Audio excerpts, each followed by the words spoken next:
Welcome to the Rim Break Rodeo. We hope this video helps. You start right now by confirming your iPhone model and iOS version so you know which battery firmware applies. Back up the device to iCloud or Finder. Once done, make sure the backup completes. Charge to over 20% or plug in a light. This prevents shutdown during diagnostics.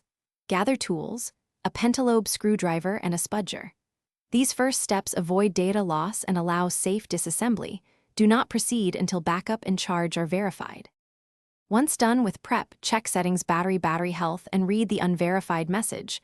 Note any serial mismatch. Power the iPhone fully off. Remove the display gently, work slowly to avoid tearing flex cables, and disconnect the battery connector. Document connector positions with clear photos. This helps if connectors look similar.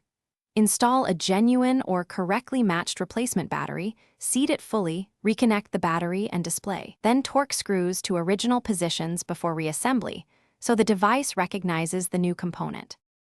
After reassembly, boot the iPhone and check battery health. A correct install and calibration should show verified status.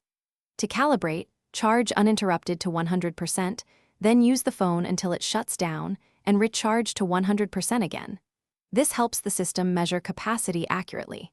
If the unverified label persists, power down and recheck connectors and seating. Once connectors are confirmed, consider reflash options if you have tools, or take it to Apple-authorized service. This single troubleshooting step resolves most recognition. Thanks for watching. Consider subscribing if we helped you.